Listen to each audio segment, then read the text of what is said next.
Sumigaw sa galak ang mga nilalang at purihin ang Diyos na may kagalakan. Wagas na papuri sa Kanya'y ibigay. Ito ang sabihin sa Diyos na dakila. Ang mga gawa mo ay kahanga-hanga, yuyuko sa takot ang mga kaaway. Dahilan sa taglay mong kapangyarihan, ang lahat sa lupay ikay sinasamba, awit ng papuri yaong kinakanta. Ang iyong pangalay, pinupuri nila. Tayo po ay manalangin. Papuri sa iyo, dakilang Ama. Salamat po sa iyong kabutihan. Salamat po sa iyong katapatan. Lalo tigit, Panginoon, salamat po sa pag-ibig na patuloy mong ipinararanas po sa bawat isa sa amin. Salamat po sa iyong anak na siyang nagbubo ng kanyang buhay, Panginoon, ng dugo, upang kami po ay maligtas, Panginoon. Aming dalangin, dakilang Diyos, samahan niyo po kami sa aming pagsamba ngayon sa buong gawaing ito, Panginoon. Walang ibang maluwalhati kundi ikaw lamang, Panginoon. Walang ibang maitaas kundi ang iyong pangalan lamang, dakilang Diyos. Samahan niyo po kami, pagpalain niyo po ang bawat isa, ang mga makikinig, ang bawat may bahagi, Panginoon, maging ang aming mga kapatid, Panginoon, na nanonood po ngayon online. Patuloy po na maranasan nila ang pagkilos mo po, Panginoon, at maging sa bawat isa sa amin ngayon, Ama, ang banal na Espiritu, Panginoon, ang patuloy naming maranasan, Panginoon. Samahan niyo po kami at maging karapat-dapat naman po kami, Panginoon, sa aming pagharap sa iyo. Sa lahat po ng aming mga pagkukulang, kahinaan, sa aming mga kasalanan na gawa, Panginoon, sa iyo, patawarin niyo po kami. Gawin mo kaming karapat-dapat, Panginoon, sa iyong harapan. Sa pangalan po ni Jesus, ito po ang aming dalangin. Amen.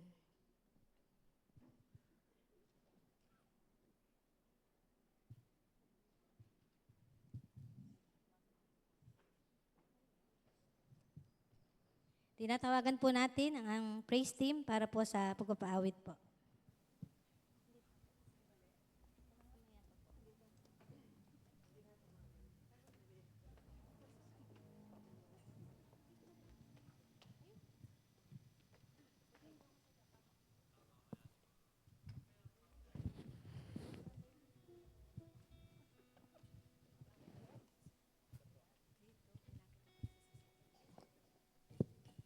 Good morning po. Good morning po. Palakpak po para sa ating Diyos na buhay. Yan, nagkaka-uyuyan kami kanina kasi parang alam po namin sumasampalataya muna mauna kaya hindi po kami umakyat. So nagulat po kami lahat, kami na po. Anyway, ang atin pong Diyos ay buhay. Tama po? Sineselebrate po natin ngayon yung araw po ng kanyang muling pagkabuhay. Kaya po tayo po ay naniniwala na tayo man ay bubuhayin, pagdating po niya sa pagbalik po ng ating Panginoon dito. Tayo po'y manalangin. Aming Diyos, sasambahin ka po namin sapagkat ikaw ay Diyos na buhay. Kahapon, ngayon at bukas, at magpakailanman mananatili ka pong buhay.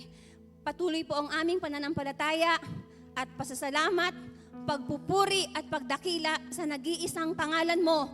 Sa sanlibutan, ikaw po ang may pinakamataas na antas, pinakamataas na level na dapat po naming sambahin at purihin. Hayaan mo na ang iyong mga anak dito po sa Salawag, sama-samang itaas ang banal mong pangalan. O Diyos, hallelujah! Hallelujah sa iyong mga ginawa sa aming lahat. Salamat po. Purihin ka sa pangalan ni Jesus. Amen. Amen.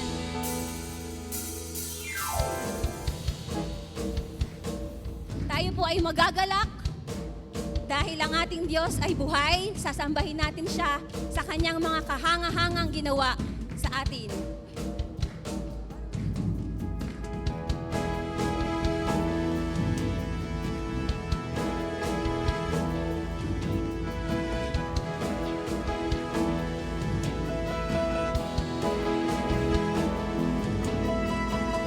My Savior, Redeemer, lifted me from the miry clay. Almighty, forever, I will never be the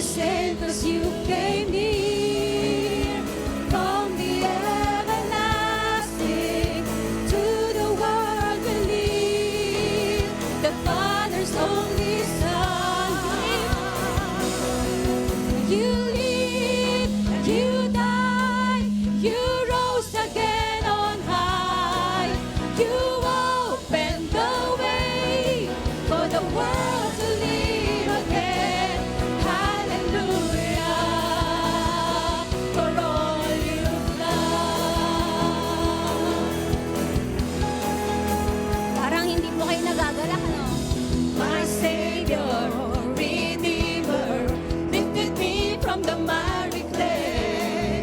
Almighty, forever, I will never be the same, 'cause you came near. From the everlasting to the world beneath, the Father's only Son. You live, you died, you rose again on high. You opened the way for the world to live again. Hallelujah, for all you've done. You live, you died, you rose again on high. You opened the way for the world to live again. Hallelujah, for all you've done.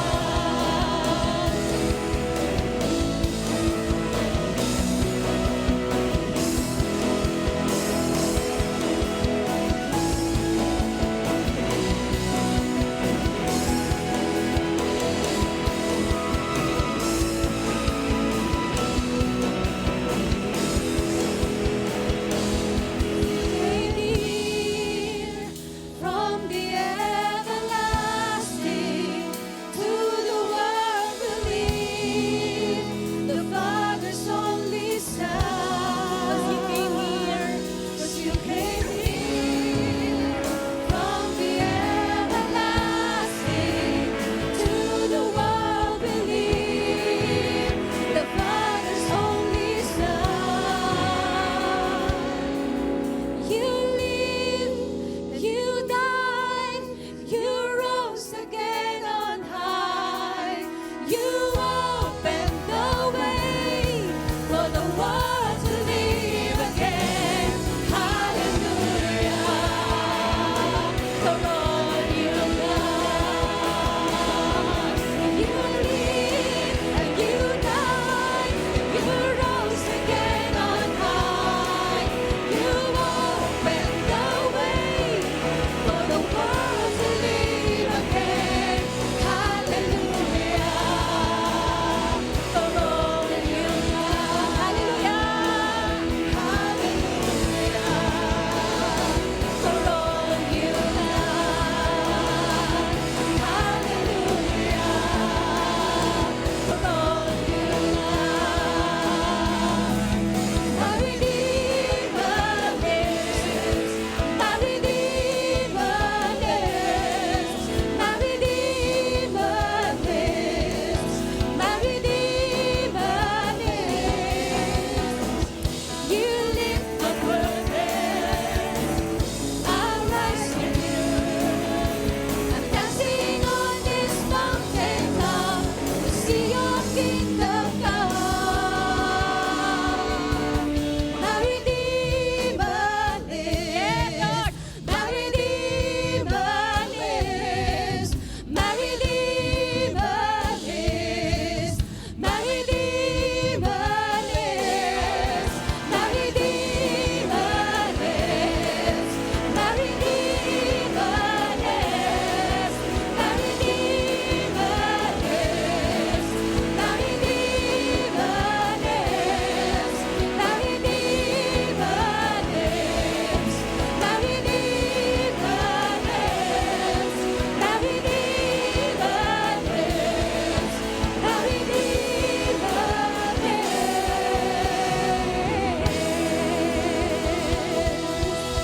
Amen. Amen sa iyo, aming Diyos na buhay, magpakailanman. Tunay, kami po ay nagsasaya. Dahil ikaw po ang aming Diyos na pinananampalatayanan ay buhay at hindi kailanman kami iiwan. Salamat po, patuloy mo kaming niyayakap. Salamat po, patuloy mo kaming iniibig. Patuloy ka namin sasambihin, O Diyos, sa pamamagitan ng musika, sa pangalan ni Jesus. Amen. Patuloy po tayong umawit sa ating Diyos. Atin pong i-declare ang pag-ibig niya sa atin, ang atin pong gratefulness sa Kanya pong ginawa sa atin sa krus ng Kalbaryo. Ang dugong dumaloy upang tayo ay maligtas sa ating mga kasalanan sa tiyak na kaparusahan.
seated on the throne.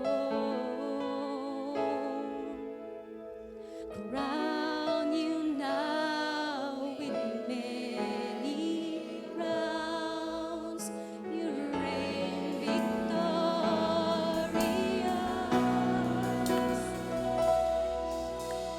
High and lifted up, Jesus, Son of God, the darling of heaven crucified. Worthy is the Lamb. Worthy is the Lamb. Thank you for His love, Lord. Thank you for the nail-pierced hands. Wash me in your cleansing flow.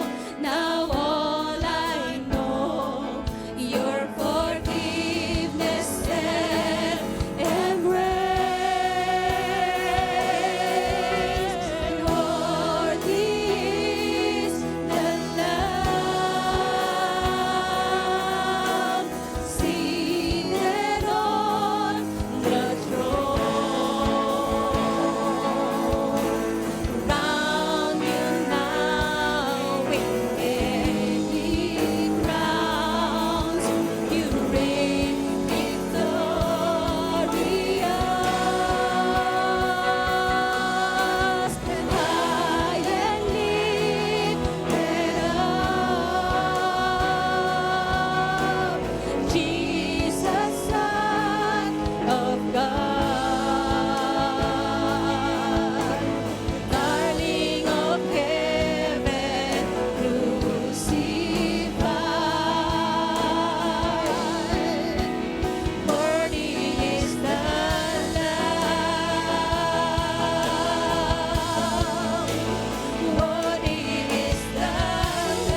tunay aming Diyos.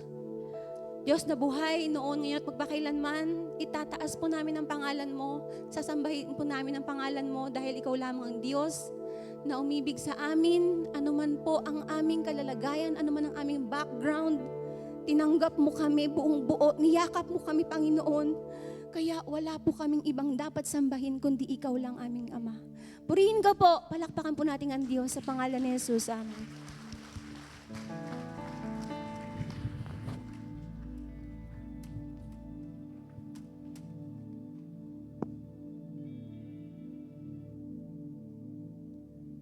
Kami po, Diyos, ay nagpupuri at nagluluwalhati sa iyong pangalan, Panginoon. Ikaw ang aming tinaas, ikaw ang aming pinuri, at ikaw, Panginoon, ang siyang lumuwalhati sa iyong pangalan sa aming kalagitnaan. Maraming po salamat sa umagang ito, Panginoon. Sa kabila ng maraming mga alalahanin, maraming mga pangamba na amin po pinagdaanan sa buong isang linggong ito. Ngunit sa kabila nun, Panginoon, nanaig, O Diyos, ang katotohanan ng iyong mga pangako at salita. Sa aming panahon ng pag-iisip, pagre-reflect, Panginoon, sa buong isang linggong ito, na tinatawag namin, Panginoong Holy Week, ay tunay nga, O Diyos, amin pong napatunayan sa aming buhay na hindi ka nagbago noon, ngayon, at magpakailan pa man. Ikaw, O Diyos, ay buhay at nananatiling buhay, at ang mga pangako mo, Panginoon, sa tamang panahon, sa eksaktong panahon na iyong itinakda, ayon sa iyong kalooban at kaaliwan, Panginoon, iyong tinupad ang mga bagay na matagal mong pinangako. Salamat sa kaligtasan na aming pong tinanggap. Salamat, O Diyos, sa pagkilala mo po sa amin. Dahil kung kami, Panginoon, sa aming sarili, ay wala kami magagawa. Ngunit dahil sa iyong habag, ay minabuti mo, Panginoon, na kami ay tubusin sa pamamagitan ng dugo ng aming Panginoong Yesus. Kaya po sa umagang ito, Lord, muli habang aming sinasariwa, aming pong inaalala ang muli mong pagkabuhay, ay amin, Panginoon, namang buong kagalakan na may pag-asa sa aming puso, Panginoon, na inaabangan sa bawat araw ng aming buhay ang mga katuparan ng iyong mga pangako. Ang patuloy, O Diyos, na restoration, Panginoon, sa aming mga buhay. Salamat dahil naganap mo na ang isang dakilang bagay, Panginoon, ang katubusan ng sanglibutan. Sa umagang ito, dinadalangin ko, Panginoon, sa aming pong patuloy na pananariwa ng iyong ginawa sa krus ng Kalbaryo, ay aming pakinggan, Panginoon, ang iyong mga utos, ang mga habilin mo, Panginoon, nang ikaw ay nandito sa lupa. At ngayon nga ay tinanggap namin ang banal na Espiritu na siyang aming kasama sa pagdadala ng mabuting balita, sa paghahayo, pangangaral, pagdidisipulo ng mga bansa. At sa bawat mga aktibidad namin, Panginoon, dalangin ko na ito po, O Diyos, ay bahagi o integrated, Panginoon, sa lahat ng aming, Panginoong, mga gawain, maging sa aming pamumuhay, sa aming pagpaplano, Panginoon, mula po sa aming pamilya.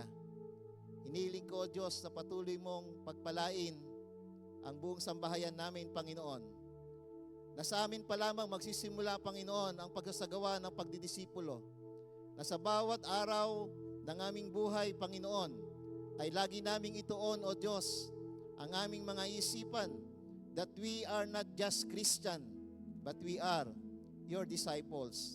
Mula po sa aming tahanan hanggang sa aming pong mga trabaho, o saan man kami, Panginoon, sa bawat araw ay pumaparoon.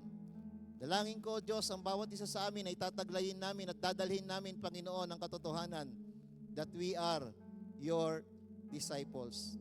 We are not just a followers, but we are a disciple of Christ. At sa oras din ito, Panginoon, sa bawat mga manggagawa at bawat gawain na aming pong isinasakatuparan, aking dalangin na patuloy mo itong pagpalain at sa anumang pagsisikap na aming pong ginagawa, Panginoon, bigyan mo po, Panginoon, ng tagumpay.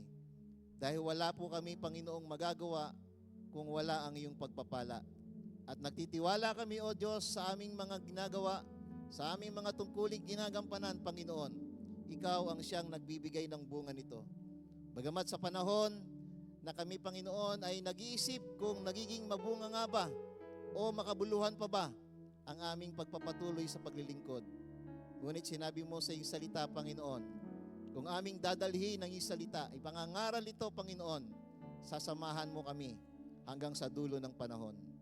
Kaya sa oras na ito, palakasin mo ang loob ng bawat mga manggagawa, bawat mga leader, lalo na, Panginoon, sa mga nagdi-disciple, Panginoon, naghahayag ng iyong mga salita, maging nangunguna sa mga awitin at musika na iahayag ang iyong kadakilaan, Panginoon. Hayaan mo, Panginoon, sa oras na ito na patuloy mong palakasin at patatagin ang aming mga kalooban, Panginoon. Ano man ang pagsubok na pinagdadaanan ng bawat isa, lagi, Panginoon, itatak mo sa aming puso ang mga pangako mo, O Diyos. At ang pag-asang buhay na aming taglay, Panginoon, ang siyang magtutulak sa amin upang patuloy na maglingkod sa iyo at magpuri sa iyo ng tapat, Panginoon. At sa oras ding ito, O Diyos, aking pong patuloy na hinihiling, O Diyos, ang iyong patnubay at gabay sa bawat pagpupursige ng mga kapatiran sa kanilang hanap buhay, Panginoon, sa kabila ng mga pagbabanta, ng pagtaas ng mga bilihin. Lord, make us realize, O Lord, ang aming ekonomiya ay hindi nakasalalay sa takbo ng pamamalakad ng aming gobyerno o ng mundong ito, bagamat kami apektado. Pero nakasalalay ang aming ekonomiya ayon sa iyong pagpapala sa bawat isa, Panginoon. And you are our God that will supply all our needs. Kaya sa umagang ito, lalabas kami sa lugar na ito, taglay ang pagpapalang yan, Panginoon. Taglay ang kasiguraduhan na yan upang kami, Panginoon, sa anumang aming pong haharapin pa na mga pagtaas na mga bilihin ay hindi kami mangangamba sapagkat ikaw ang nangako, hindi mo kami iiwan ni pababayaan man. Ganon din ang aking dalangin, Panginoon, sa bawat proyekto, bawat mga plano ng aming iglesia, lalo na po, Panginoon, sa mga pagmimisyon na aming po, Panginoong, ikinumit ang aming iglesia. Mula po sa misyon ng Maralas at misyon, Panginoon, ng Mindoro. At dalangin ko na ang lahat ng aming mga proyekto, Panginoon, ay hindi nakasalalay sa laman ng kabang ng aming yaman, kung hindi nakasalalay sa iyong yaman, Panginoon, na kung saan ipinangako mo na, O Diyos, ang lahat ng aming pangangailangan ay iyong tutuparin. Titingin kami, Panginoon, sa laman ng aming mga puso, hindi sa laman ng aming bulsa, sapagkat sa aming puso nagmumula, Panginoon, ang pag-asa at mga pangako mo. At mula dito, Panginoon, dito kami mananampalataya at lalakad at mangyayari, Panginoon, ang lahat ng bagay na aming Panginoong inihayag sa pamamagitan ng pananampalataya. And Panginoon, inihiling ko kung paano mong binuksan, Panginoon, ang mga imposibleng bagay sa iyong mga anak, Panginoon, sa nakaraang panahon. Ganon din, O Diyos, sa aming panahon. Buksan mo ang mga gandang bagay, buksan mo ang durungawan ng langit, at ibuhos ang lahat ng mga magpapala na pangangailangan ng iyong mga anak. Hindi para maging komportable ang buhay namin, Panginoon, kundi patuloy naming maihahayag sa aming mga sarili ang dakila mong katapatan, Panginoon. Salamat po sa umagang ito. Sa iyo namin binabalik ang lahat ng papuri, pasasalamat at pagsamba, Ama, sa pangalan ni Jesus. Amen and amen.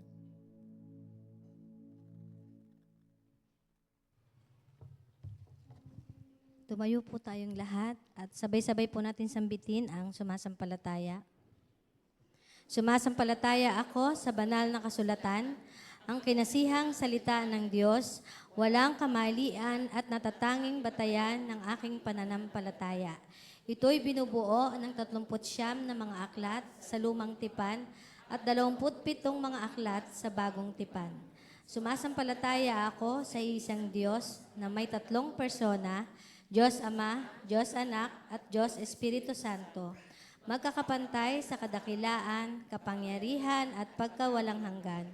Sumasampalataya ako sa Diyos amang makapangyarihan sa lahat, lumalang ng langit at ng lupa. Sumasampalataya ako kay Jesucristo na anak na bugtong niya, Panginoon at tagapagligtas natin, na sa hiwaga ng Espiritu Santo, ipinanganak ng Birheng Maria, nagdamdam ng hirap sa kahatulan ni Poncio Pilato, ipinako sa krus, namatay at inilibing, sa ikatlong araw, nabuhay sa mga patay, umakyat sa langit at lumuklok sa kanan ng Diyos amang makapangyarihan sa lahat. Doon magmumula at paririto upang humukom sa mga buhay at mga patay. Sumasampalataya ako na ang kaligtasan ay biyaya ng Diyos sa pamamagitan ng pananampalataya, na ang biyaya at pananampalataya ay pawang kaloob ng Diyos at wala akong bahagi para sa aking personal na kaligtasan. Sumasampalataya ako sa Espiritu Santo, sa banal na iglesyang laganap, sa pagkakaisa ng mga banal, sa kapatawaran ng mga kasalanan, sa muling pagkabuhay ng katawan, at sa buhay na walang hanggan. Siya nawa.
Tinatawagan po natin ang ating tagapagsalita para po sa pagbasa ng batayan.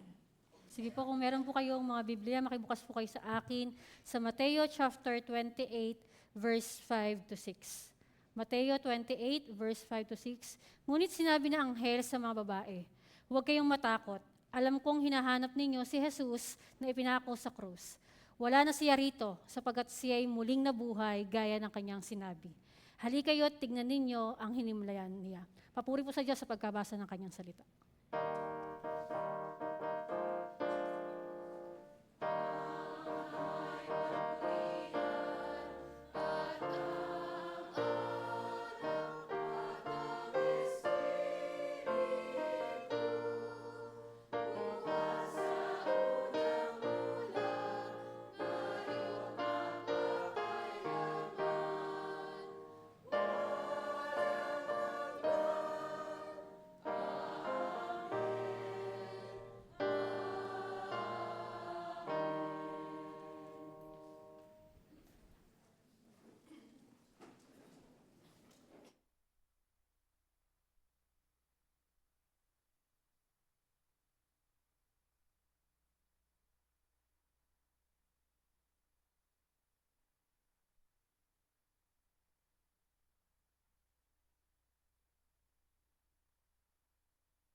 Jesus is alive.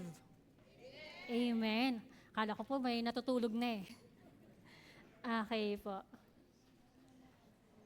Meron pong isang curious na bata na gusto pong malaman kung sino yung pinakamalakas sa lahat. Ito pong bata, ang ginawa po niya, tinanong po niya yung iron. Sabi niya, "Are you the strongest?" Yung iron po, ngumiti lang, sabi niya, "No, little one. Fire melts me." So the child went to fire. "Fire, are you the strongest?" Sabi nung fire, "No, I'm not. Water can put me out." So yung bata, pumunta siya doon sa tubig. Sabi niya doon sa tubig, "Water, are you the strongest?" Sabi nung water, "No. The sun can make me disappear." So ginawa ng bata, he looked up and asked the sun, "Are you the strongest?" So sabi nung sun, "Hindi. Kasi kaya kong takpan ng mga ulap." So yung bata, tinanong niya po yung ulap, "Are you the strongest?" Sabi ng ulap, "Hindi. Kasi kaya kong hawiin ng hangin saan man niya gusto." And then yung bata, sabi niya, "You must be the strongest." Sabi niya po dun sa wind. Tumawa lang po yung wind, sabi niya, "No, the mountain stops me." And then yung bata po, lumingon siya doon sa mountain, sabi niya, "Are you the strongest?" Sabi po nung mountain, "No, man breaks me apart." So man is the strongest, said the child. Sabi nung tao, yumuko lang po siya, sabi niya, "No, death defeats us all." The child grew quiet and went to find death. "Death, you take everyone, so you must be the strongest." Yung death po, yung kamatayan, tumawa lang po nang merong pagyayabang sa sarili. Sabi po niya, "For 1,000 years, I thought I was. I took kings, warriors, and even poor and rich. No one escaped me, then death paused. But one day, someone did. I took him, he was beaten, crucified, and I rejoice. For 3 days I celebrate, until he stood up. The ground shook, my victory turned to fear. He broke my power, took my keys, and made me bow." So sabi nung bata, "Who is he?" And death trembled as it answered, "Jesus Christ, He is the strongest." Pakisabi nga po sa inyong katabi, kapatid, ang Panginoong Hesus lang ang malakas. Tayo po'y manalangin. Dakilang Diyos, maraming salamat po sa umagang ito. Ang panalangin po ng bawat isa sa aming pong kalagitnaan, patuloy nga pong ikaw ang siyang mangusap. Ikaw ang magturo sa amin, ikaw ang magpakahayag ng iyong pong katotohanan. At ang panalangin po namin, Panginoon, wala ni isa sa amin ang uuwi at lalabas ng iglesyang ito nang hindi mo po kinatagpo. Salamat po, Panginoon, ikaw ang mapapurihan sa buhay ng bawat isa at sa umagang ito, ang pangalan mo lang ang siyang mahayag. Ito ang aming panalangin sa tanging pangalan ni Jesus. Amen. Magandang umaga pong muli, mga kapatid.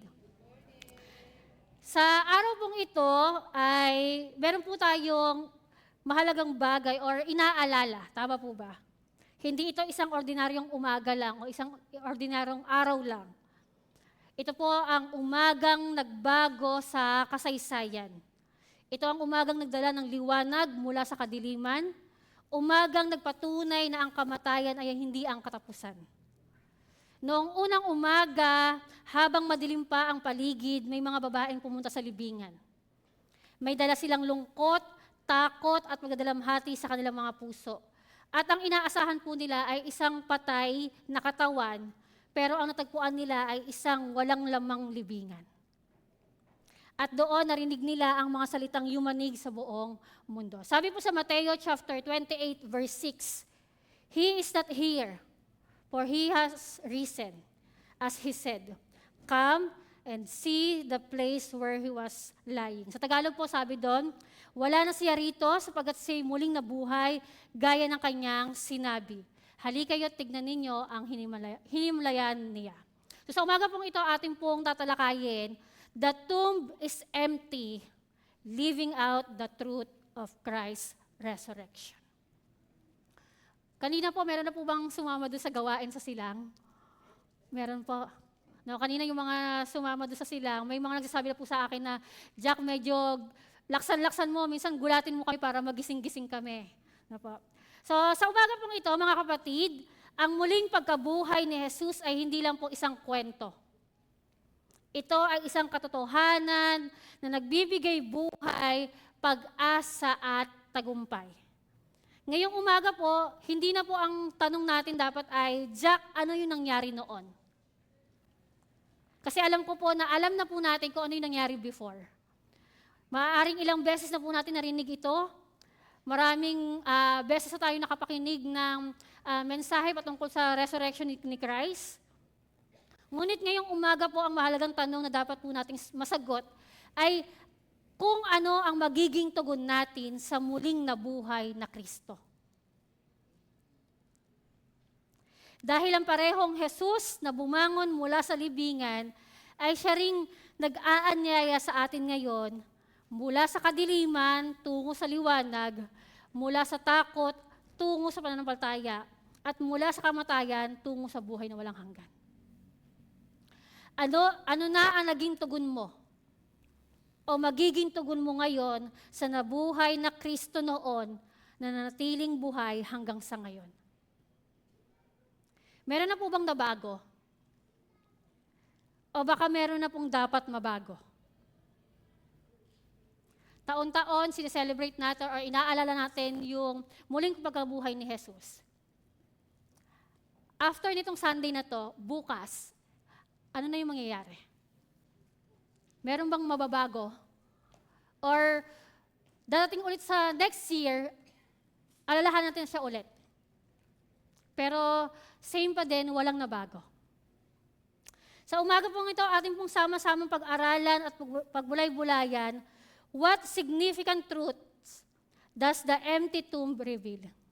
Ano nga ba yung mahalagang katotohanan ang ipinakita o ipinapakita ng walang laman na libingan? Unang bagay po, the reality of resurrection. Noong unang linggo, araw ng linggo, maaga pa lang ay pumunta na sina Maria Magdalena at isa pang Maria sa libingan ni Jesus. Dumating sila upang magbigay pugay sa kanya, ngunit hindi nila inaasahan ang kanilang matutuklasan. Isang malakas na lindol ang naganap at isang anghel ng Panginoon ang bumaba mula sa langit. Inialis ang bato sa harapan ng libingan at naupo rito. Dahil sa tindi ng takot, ang mga bantay ay nanginig at naging parang patay. Sabi po dun sa verse 5-6, ngunit sinabi ng anghel sa mga babae, huwag kayong matakot, alam kong hinahanap ninyo si Jesus na napako sa krus. Wala na siya rito sapagkat siya'y muling nabuhay gaya ng kanyang sinabi.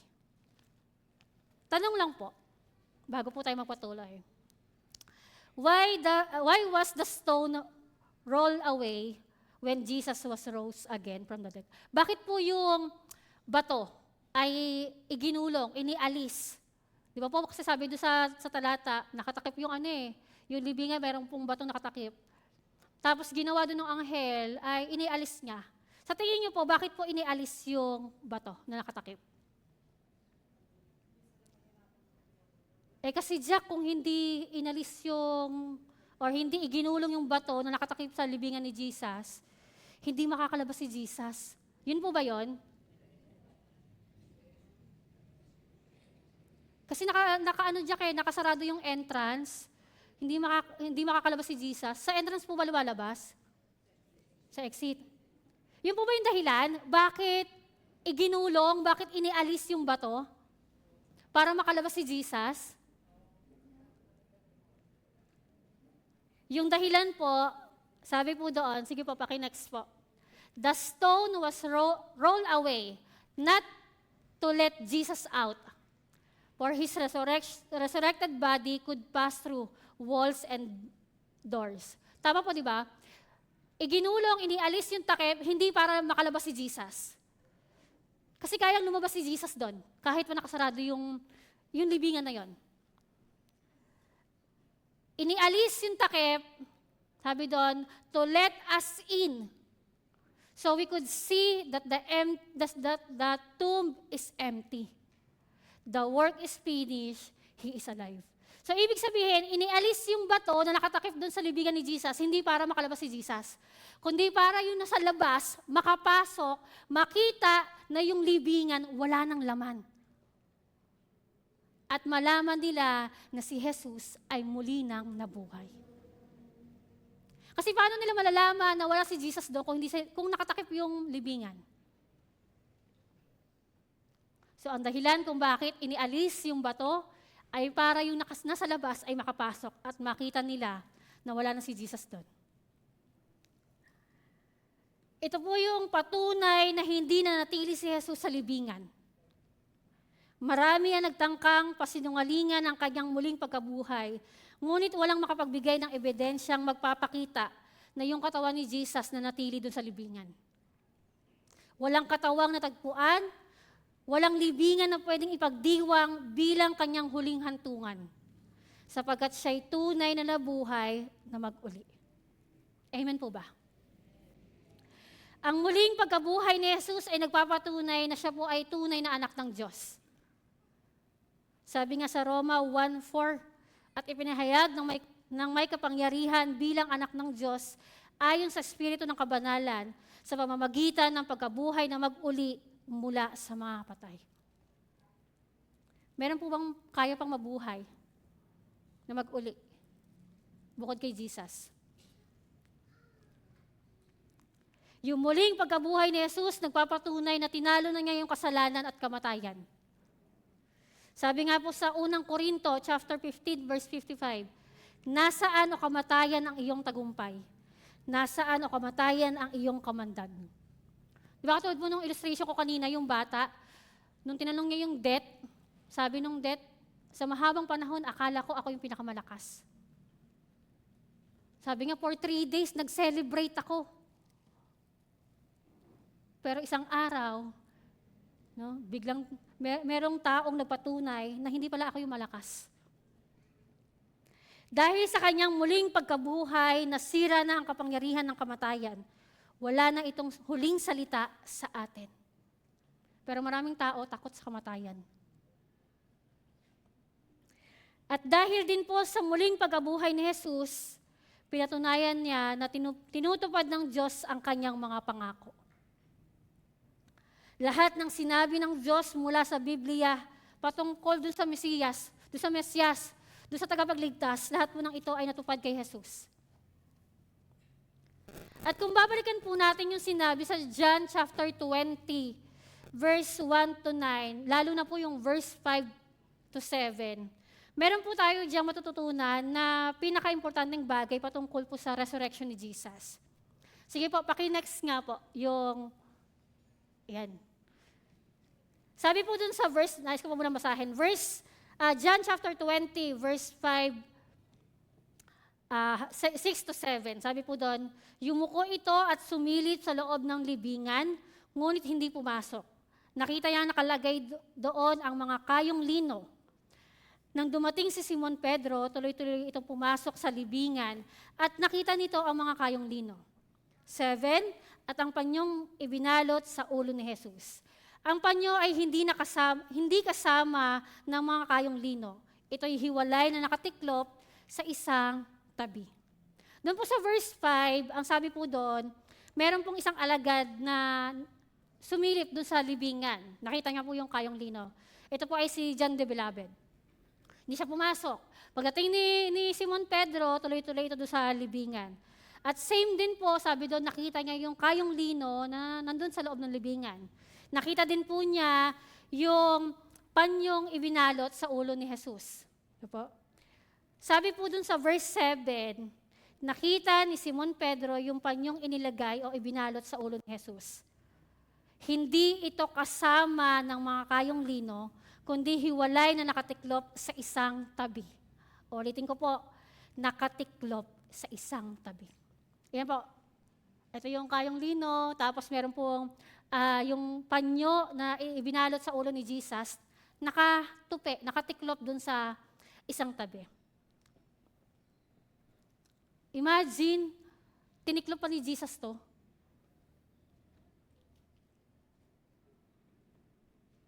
Hindi po ba kayo napapaisip, bakit nakatiklop yun? Di ba po tayo, yung tao, kapag madalas ang mga tao, lalo na yung mga kabataan, pag nagmamadali, late na nagising, na itutupi ba yung kumot? Hindi na. Bala na mamaya. Di ba? Pero imagine nyo po, nung si Jesus, sabi doon, yung panyong nakabalot sa ulo niya, nandun sa gilid, nakatiklop. Bakit kaya? Bakit kaya nakatiklop? Bakit kaya itiniklop pa to ni Jesus? Why he left the cloth folded? Meron po ba makakapagsabi? Jack, wala lang po, sinipag lang si Jesus. Kaya tinupi niya po muna. Yun po ba yon? In Hebrew tradition, sabi po, when the master is there, especially po kapag sila po ay kumakain, at siya po ay umalis sandali, para po malaman ng servant na tapos na yung kanyang master at pwede niya nang ligpitin yung pinagkainan, nagbibigay po siya ng, meron pong ginagawa yung master. So, di ba po, kaya sabi nga po, kasi kapag kumakain yung master, bawal pa po nila itong ligpitin, bawal pa nila itong galawin. So, gagalawin lang nila yung table, ililigpit lang nito pag tapos na yung master na kumain. So, ang ginagawa ng master, kapag siya ay tapos na, yung panyo, ipupunasan sa bibig niya, ipapatong niya na po dun sa table. Sabihin, hudyat na ito na pwede nang ligpitin yung pinagkainan. Pero ang nagiging hudyat, kapag ang tablecloth o yung pinakapanyo ay itinupi dun sa isang gilid, ibig sabihin po nito, siya po ay babalik. So, wag mo munang iligpit yan, babalik pa siya. So, ito po yung ibig sabihin kung bakit nakatiklop yung panyo na ibinalot sa ulo ni Jesus. Because the folding cloth means He's coming back. Tinupad ng Panginoong Jesus yung sinabi niya, yung ipinangako niya. He is alive. Sinabi ng anghel, wala na siya rito. Siya'y muling nabuhay tulad ng kanyang ipinangako. Tulad po ng mga alagad na tumakbo, na nooy nang iwan sa Panginoong Jesus, pero yun po yung mga taong binalikan ni Jesus. Imagine, isa ka sa binalikan ng Panginoong Jesus. Isa tayo sa dahilan kung bakit siya bumalik. Para patunayan na tayo po ay tagumpay na. Pakisabi nga po sa inyong katabi, kapatid, mapalad ka. Mapalad po hindi malapad, mapalad. Ulitin po natin, kapatid, mapalad ka. Isa ka sa... Natawa din ako. Narinig ko yung tawa dito sa gilid eh. Okay pa ulit, kapatid, mapalad ka. Isa ka sa binalikan ng Panginoong Jesus. Diba po, mapalad po tayo kasi isa tayo sa binalikan ng Panginoong Jesus. Sabihin, hindi lang siya basta nabuhay, yun na. Kundi meron po siyang binalikan. The empty tomb revealed the reality of Christ's resurrection. Pinatunayan po nung empty tomb, nung walang laman na libingan, yung katotohanan na ang Panginoong Jesus ay muling nabuhay. So ang tanong po, kamusta po tayo mga kapatid? Naniniwala ka ba dito? Naniniwala ka ba sa katotohanan ito? O baka may kailangan pang alisin na bato na nakatakip sa iyo upang makita mo yung katotohanan na ang Panginoong Jesus ay muli nang nabuhay. Pangalawang bagay po, the response to the resurrection. Sabi po dun sa sumunod na mga talata. Sabi po diyan, matapos pong marinig ng mga babae yung balita mula doon sa anghel, iniutos sa kanila na ipaalam ito sa mga alagad. Puno ng takot, ngunit may kasamang matinding kagalakan ng kanilang mga puso. Agad silang tumakbo upang ipahayag ito sa mga alagad. Habang sila patungo, si Jesus mismo ay, sabi nga, nagpakita sa kanila at bumati. Sabi po dun sa verse 9, ngunit sinalubong sila ni Jesus at binati. Lumapit sila sa kanya, hinawakan ng kanyang mga paa at sinamba siya. Sa talata sabi doon, sinalubong sila ni Jesus. Pero marami ngayon, sila yung sumasalubong. Pero dito, si Jesus yung sumalubong sa mga babae. Kung babasahin po natin ito, makikita po natin dyan na dahil sa katotohanan na nakita nila si Jesus, ang naging response po nila, agad silang lumapit kay Jesus. Sinamba siya at hinawakan ng kanyang mga paa bilang tanda ng lubos na pananampalataya. Di ba po tayo pag ang tao, kaya may nakita kang kakilala, ang tagal-tagal mo nang hindi nakita. Di ba lalapitan mo, yayakapin mo, hahawakan mo sa ganito. Pero sila nung nakita ng si Jesus, lumapit sila, hinawakan yung paa. Pag may nakita kang matagal mo nakita, no? Nakasalubong mo, uy, kamusta ka na hawak sa paa? Baka magulat sa'yo yung ano. Ito po ay tanda ng kanilang pagsamba. Isa yan sa patunay na ang pagkabuhay ay totoo. Hindi lang sabi-sabi. Kasi meron pong eyewitness, merong nakakita, may nakasaksi.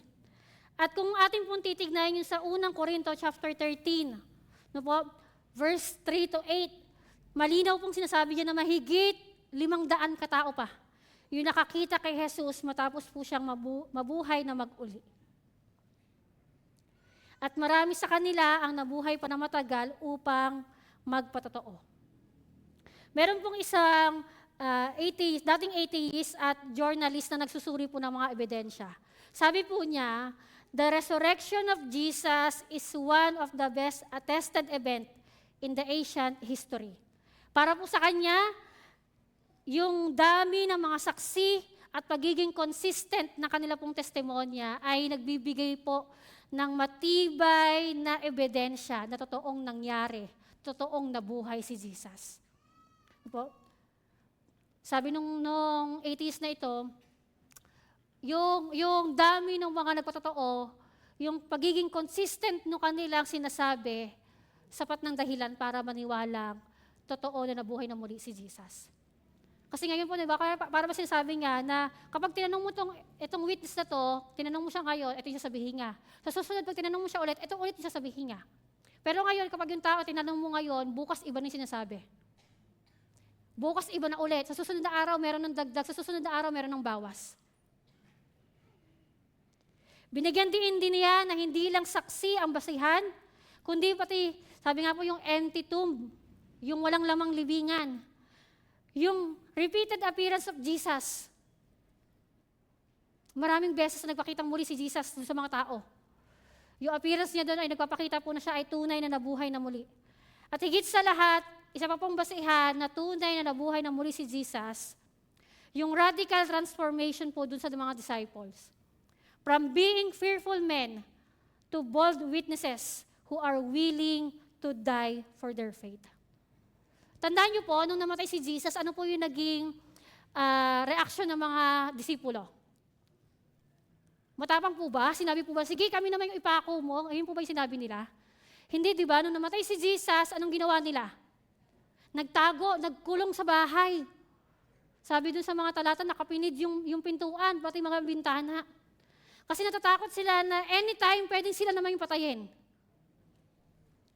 Pero nung nalaman po nila na si Jesus muling nabuhay, ano po yung nangyari? Nanatili po ba sila doon sa bahay? Nakakulong pa rin po ba sila? Hindi. Sabi po doon, from being fearful men to bold witnesses who were willing to die for their faith.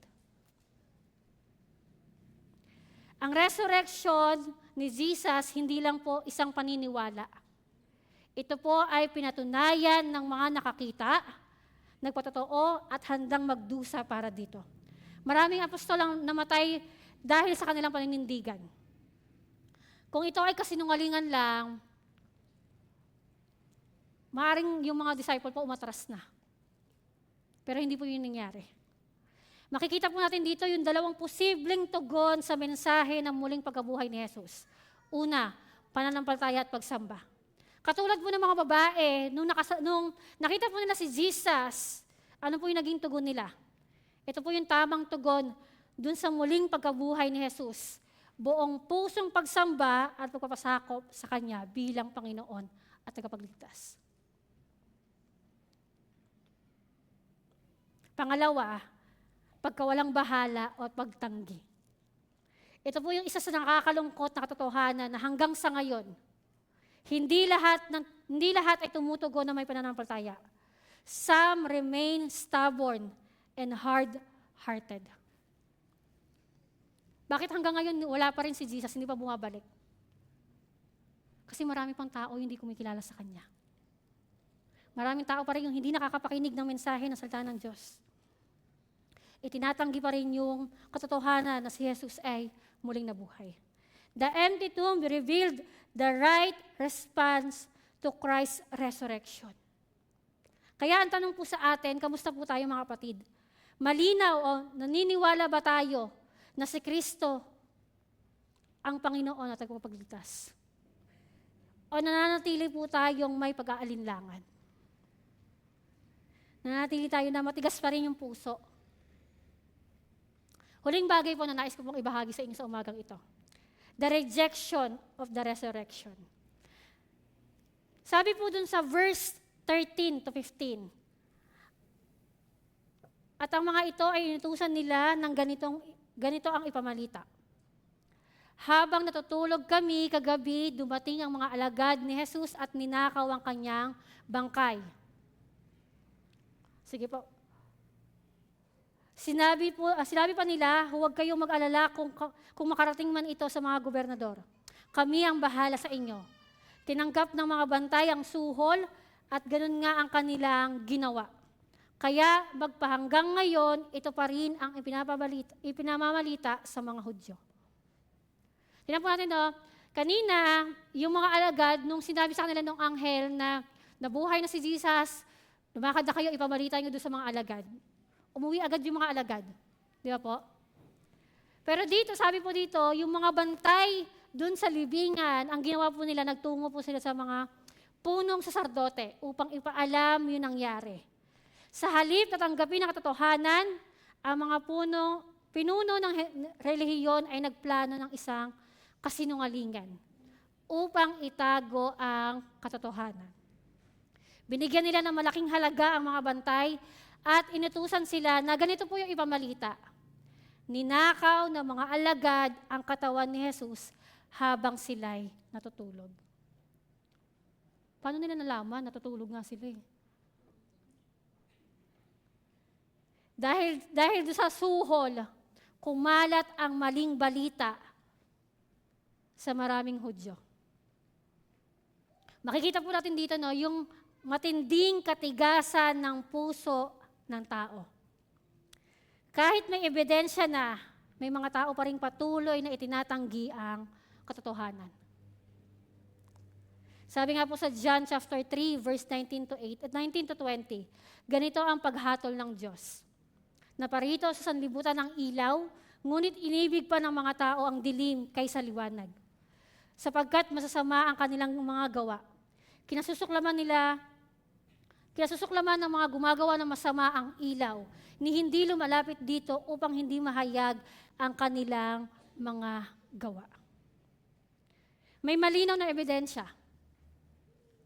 Pero marami pa ring tao ang piniling magbulag-bulagan sa katotohanan. At ang patuloy na paniniwalaan ay ang kasinungalingan. At nakakalungkot pong katotohanan na hanggang sa ngayon, marami pong tao, marami pong Kristiyano ang pinipiling magbulag-bulagan sa kung ano ang katotohanan. At patuloy na ang paniniwalaan ay ang kasinungalingan. Tandaan po natin na ang kasinungalingan ng mundo ay hindi maaaring sirain ang katotohanan ng Diyos.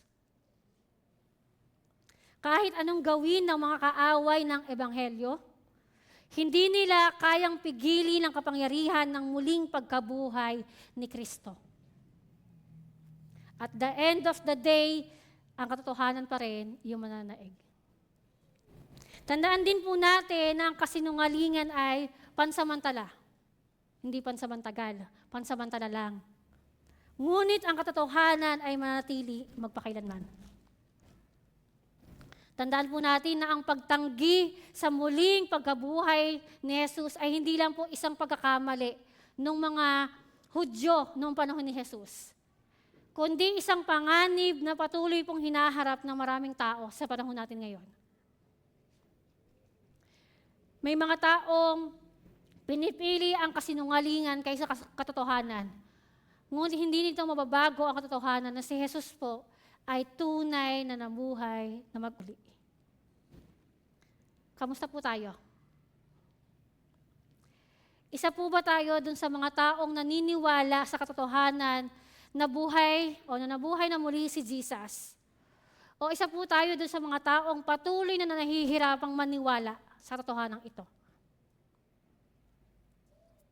Bilang konklusyon po,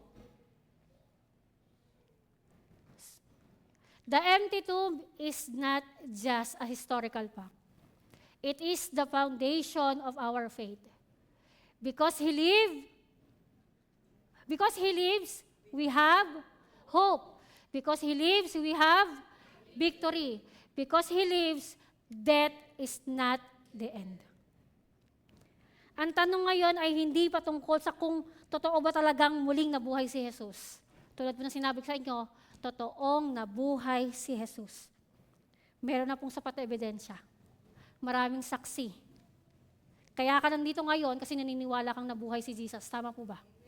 Kasi hindi ka uupo dyan, hindi ka sasamba kay Jesus, hindi ka mag-aaksaya ng time para dumalo sa gawain ito kung hindi ka naniniwala si Jesus ay muling nabuhay. Totoong nabuhay na mag-uli ang Panginoong Jesus. Kaya ang tanong sa atin ngayon, ano ang gagawin mo sa katotohanan ito?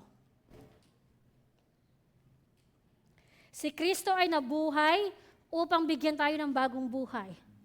Tayo ba ay lalapit sa Kanya na may pananampalataya o mananatili tayong matigas ang puso? Ngayon, alam mo na yung katotohanan, ano yung magiging tugon mo? Wala, Jack. Antayin ko lang next year ulit yung Resurrection Sunday. Ganun lang po ba yun? Tandaan po natin, Resurrection Sunday is not just a story of an empty tomb. It is a story of lives transformed by encountering the risen Savior. Hindi po natapos yung katotohanan o yung pangyayaring ito dun sa isang libingang walang laman. Kundi ito po yung nagpapatuloy sa isang binagong buhay matapos makatagpo ang buhay na Panginoong Jesus. Kaya naman po ang call to action sa atin sa umagang ito, accept the truth that Jesus is alive.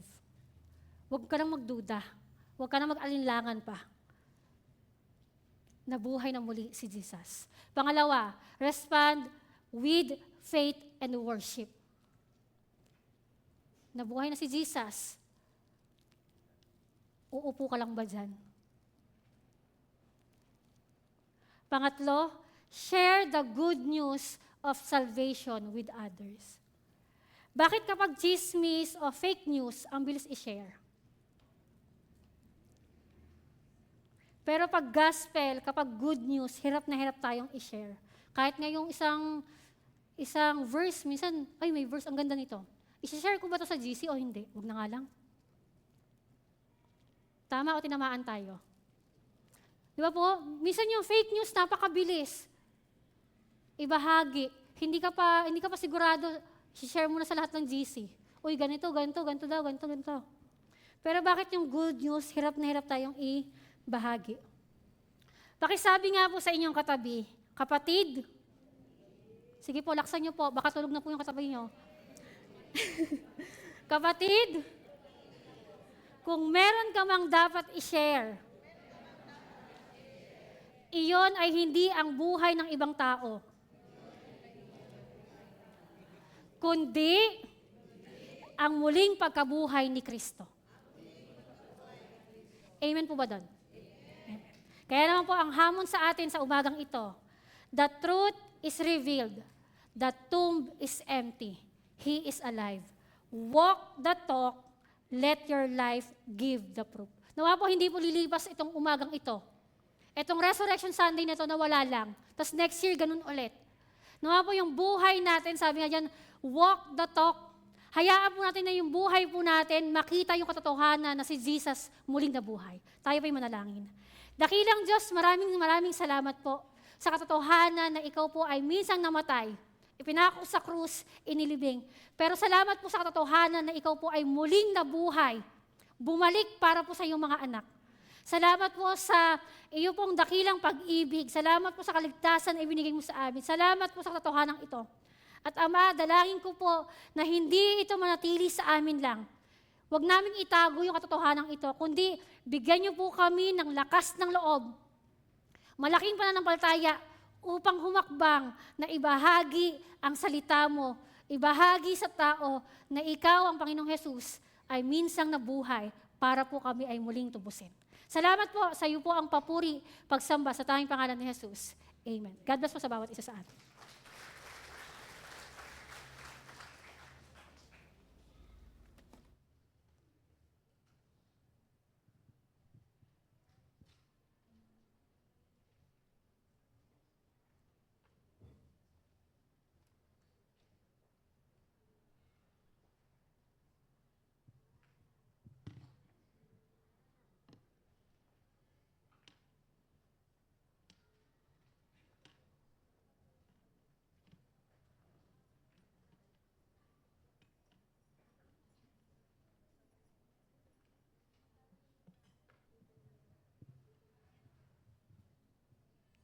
Mga kapatid, sa pagkakataong ito, tayo po ay alalahanin natin muli ang pagkabuhay, pagkamatay at muling pagkabuhay ng ating Panginoong Yesus.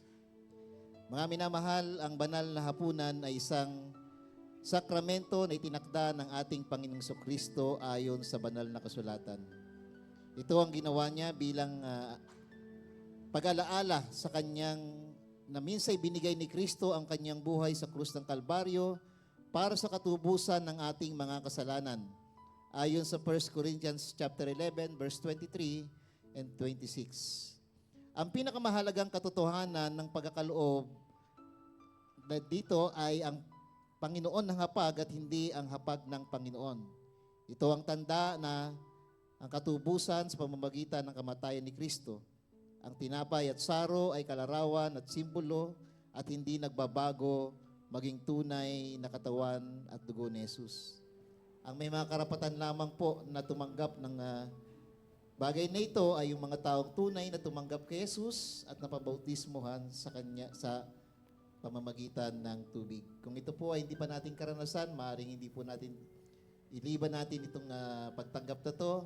Ngunit kung ito ay lubos nating naranasan sa ating buhay, tanggapin po natin na may pasasalamat sa ating Panginoon. Tayo pong lahat ay yumuko at manalangin. Dakilang Diyos, tunay po na pinupuri ka namin, pinasalamatan. Salamat po sa iyo pong paghahandog ng iyo pong buhay para po kami ay matubos dun sa kamatayan na dapat po namin tanggapin. Salamat po sa pagpapatawad. Salamat po sa iyong malaking habag at pag-ibig sa amin na siyang umabot sa amin, Panginoon, para kami po ay dulutan ng pag-asa, kaligtasan na nagmumula sa iyo. Sa umagang ito, paghindapatin niyo nga po ang bawat isa sa amin pong pagtanggap ng iyong pong banal na katawan, ng dugo, Panginoon. Tunay po na ikaw yung maitaas sa buhay namin, Panginoon. Makita yung malaking habag mo sa amin, Panginoon. Salamat po. Sa iyo po ang papuri pagsamba sa tanging pangalan ni Jesus. Mga kapatid, malinaw po sa sinabi ng banal na kasulatan, kung tayo po ay nagkasala, sa pamamagitan po ng ating Panginoong Yesus, meron po tayong tagapamagitan sa Ama. Kaya't kung ipinapahayag natin ang ating mga kasalanan, maasahan nating ipinatatawad sa atin ng Diyos ang mga ito at lilinisin tayo sa lahat ng ating mga kasamaan sapagkat siya ay matuwid. Kaya nga, ngayon na nagsisi tayo at tayo tapat ng pinatawad ng ating Panginoon sa lahat ng ating kasalanan. At sa oras na ito ay ating tatanggapin ang banal na hapunan na mayroong pananampalataya at katibayan na tayo ay may kaligtasan sa ating Panginoon. Ayon sa 1 Corinthians chapter 11, verse 23 hanggang 24, ito ang aral na tinanggap ko sa Panginoon at ibinigay ko naman sa inyo. Ang Panginoong Yesus ng gabing siya ipagkanulo ay dumampot ng tinapay, nagpasalamat at nagpira-piraso at sinabi, ito ang aking katawan na inihandog para sa inyo. Gawin ninyo ito bilang pag-alaala sa akin.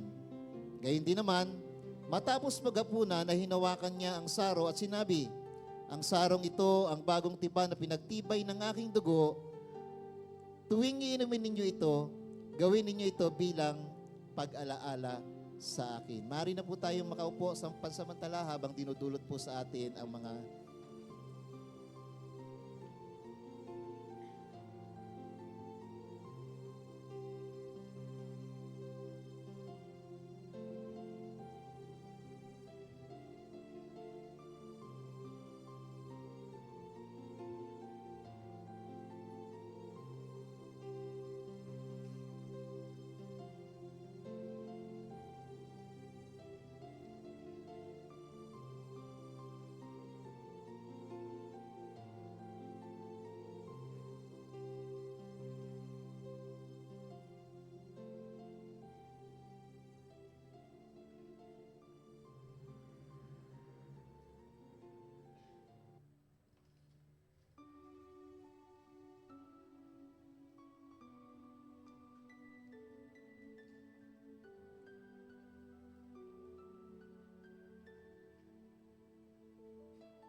tayo pong lahat ay tumayo.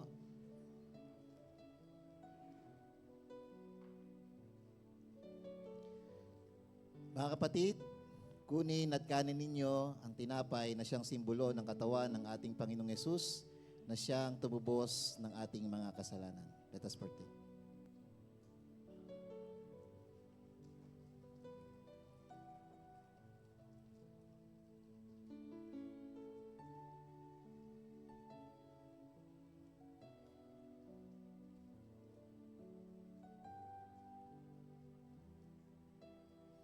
Mga kapatid, kunin at inumin natin ang saro na siyang simbolo ng dugo ng ating Panginoong Yesus na tumubos sa ating mga kasalanan.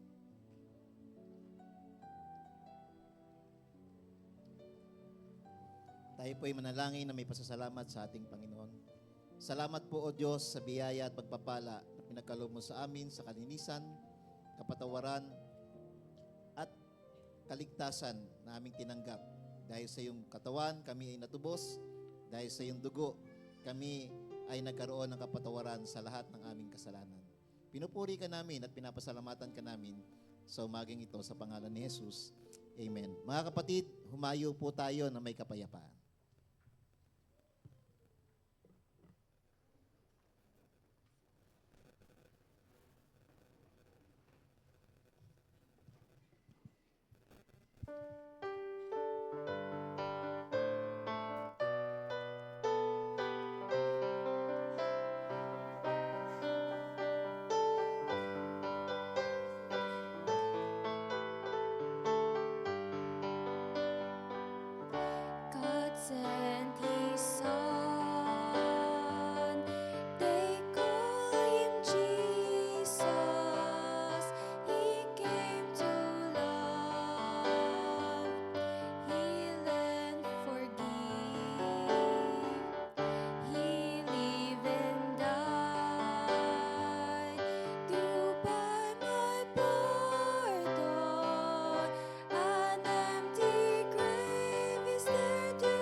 naman pong tumayo ang lahat.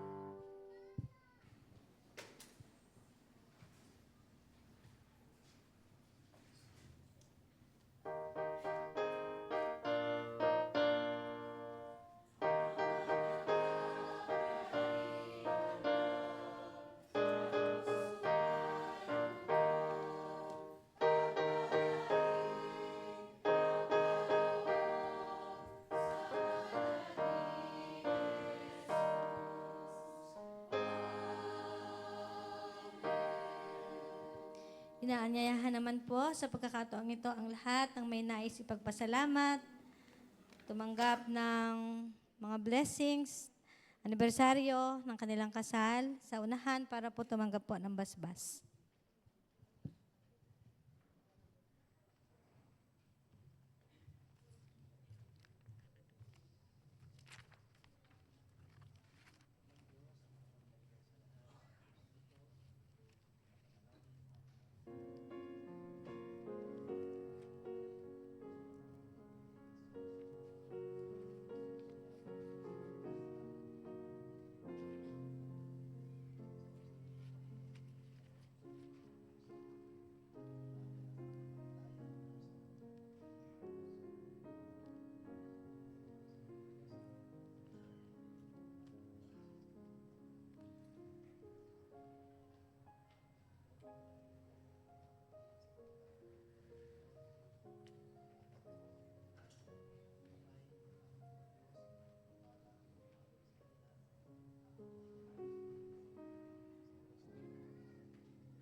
Maligayang Pasko po ng pagkabuhay na muguli na ating Panginoon. Ayan. Isang maligayang araw po ng pagsamba. Narito po ang ating mga balita at pahayag. Nais ko pong i-welcome ang ating kapatid Angelica Akayang mula po sa Tagasalawag po. Invited po ng ating kapatid Lenny Camerino. Ayun po sa bandang likuran. Gayun din po ang kapatid na Mali Aliyah Gibson from Australia naman po. Invited din po ng ating kapatid Lenny Camerino. Ayan, welcome po.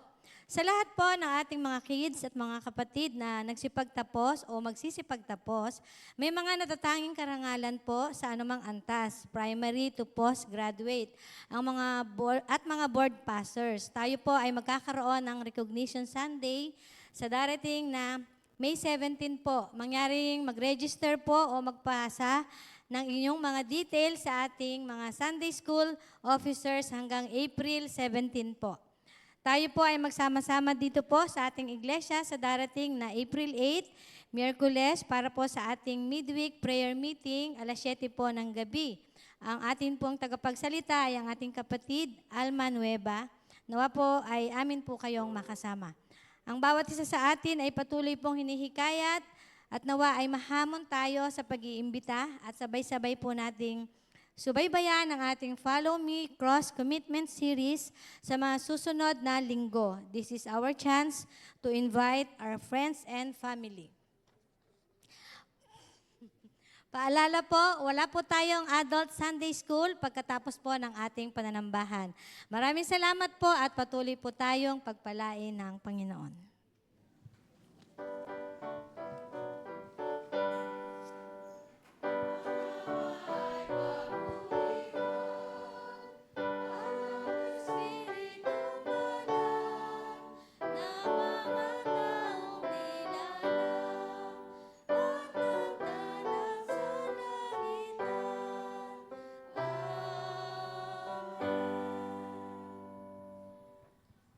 Maraming pong salamat, aming Ama, sa iyong dakilang pag-ibig sa amin at patotoo na kami, O Diyos, ay iyong niligtas, O Diyos.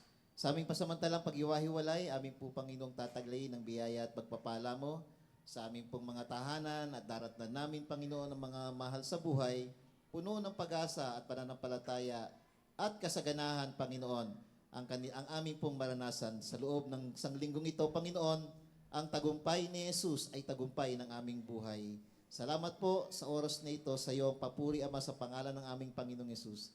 Mga kapatid, ang pag-ibig ng ating Ama at ang biyaya ng ating Panginoong Kristo at ang pakikisa ng banal na Espiritu ay sumainyo nawa, ngayon magpakailanpaman. Amen.